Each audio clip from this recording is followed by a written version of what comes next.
বন্ধুরা স্বাগতম সবাইকে। আফগানিস্তান হঠাৎ এমন এক পদক্ষেপ নিয়েছে যা দেখে মুহূর্তের জন্য পুরো বিশ্ব স্তব্ধ হয়ে গেছে। সত্যি বলতে আফগানিস্তানের সামরিক প্যারেডে এমন দৃশ্য দেখা যাবে এটা কেউ কল্পনাও করেনি। এতদিন যে আধুনিক যুদ্ধবিমান আর উন্নত সামরিক প্রযুক্তি শুধু পরাশক্তি দেশগুলোর শক্তির প্রতীক হিসেবে দেখা হতো, সেগুলোই এবার প্রকাশ্যে আফগানিস্তানের রাস্তায় প্রদর্শিত হয়েছে। আর এই দৃশ্য দেখেই বিশ্বনেতা থেকে সামরিক বিশ্লেষক সবাই অবাক।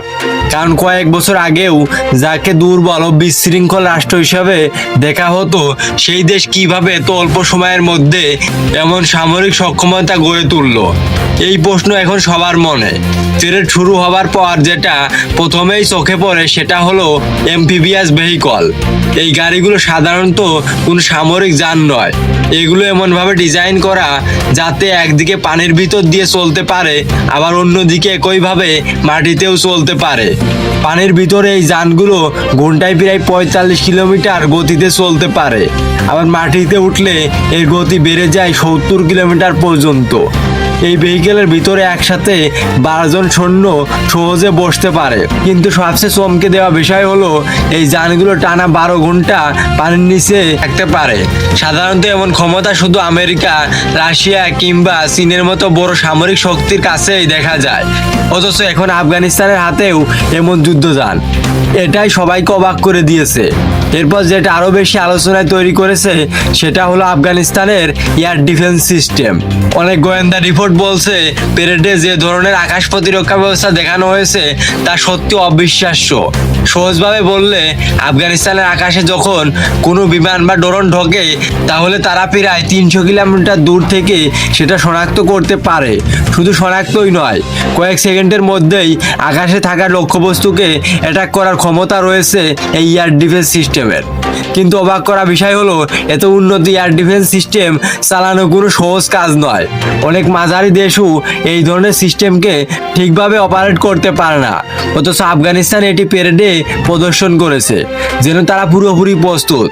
এখানেই শেষ নয়, প্যারেডে দেখা গিয়েছে লং রেঞ্জ মিসাইল। এই মিসাইলগুলোর রেঞ্জ প্রায় ৯০০ থেকে ১২০০ কিলোমিটার পর্যন্ত। সাধারণত এত দূরপাল্লার মিসাইল খুব অল্প কিছু দেশেই নিজেদের কাছে রাখে। অথচ প্যারেডে এসব সিস্টেম দেখে অনেকেই বলছেন আফগানিস্তানের কাছে এগুলো বহু আগেই ছিল, শুধু তারা প্রকাশ করেনি। প্যারেডের আকাশে একসাথে একাধিক বিলাসবহুল হেলিকপ্টার উড়তে দেখা গেছে। এই হেলিকপ্টারগুলো একসময় ছিল পুরোপুরি আমেরিকার মালিকানাধীন।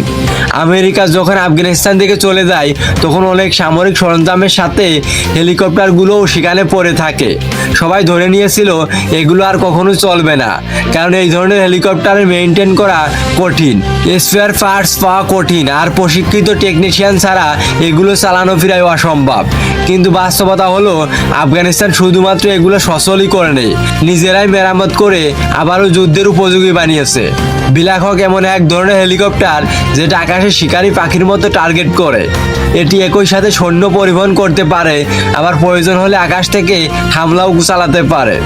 অবাক করা বিষয় হলো আমেরিকা সাধারণত এই হেলিকপ্টার অন্য দেশের কাছে সহজে বিক্রি করে না, কিন্তু আফগানিস্তান দাবি করেছে তাদের কাছে এরকম শতাধিক বিলাসবহুল রয়েছে।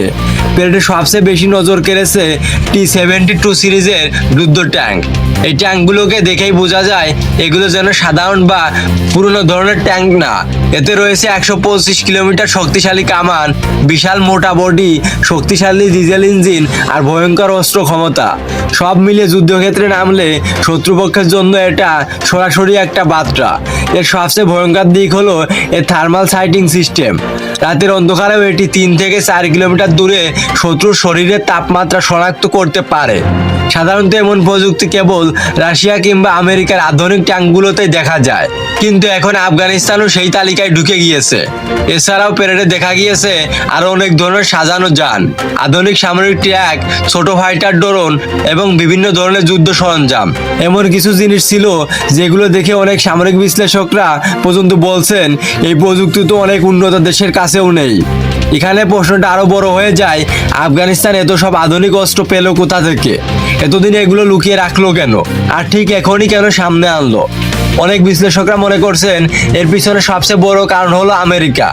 আমেরিকা যখন আফগানিস্তানে দীর্ঘদিন সামরিক ঘাঁটি স্থাপন করেছিল, তখন এসব অস্ত্র আর যান সেখানে ব্যবহার করা হতো টহল দেওয়া, সেনা পরিবহন, লজিস্টিক এবং যুদ্ধ পরিচালনার কাজে। কিন্তু যখন আমেরিকা হঠাৎ করে দ্রুত দেশ ছাড়ে, তখন অনেক উন্নত সরঞ্জাম সেখানে থেকে যায়। কিছু ছিল নষ্ট, কিছু ছিল আধা নষ্ট, আবার কিছু একদম নতুন। আফগানিস্তানের মেকানিক আর প্রযুক্তিবিদরা ধীরে ধীরে সেগুলোকে ঠিক করেছে, নতুনভাবে ব্যবহারযোগ্য বানিয়েছে। সবচেয়ে চমৎকার বিষয় হলো সব অস্ত্র আমেরিকা ফেলে গিয়েছে, সেগুলোকে অনেক সময় আফগানিস্তান এখন নিজেরাই তৈরি করার চেষ্টা করছে। মানে শুধু ব্যবহারই নয়, তারা ধীরে ধীরে নিজেরাই এই প্রযুক্তি শিখেও ফেলেছে। এই সামরিক প্যারেড আয়োজনের মূল উদ্দেশ্য ছিল খুবই পরিষ্কার। আফগানিস্তান পুরো বিশ্বকে দেখাতে চেয়েছে তারা আর আগের মতো দুর্বল নয়। এটা ছিল শক্তি দেখানোর একটা সরাসরি বার্তা।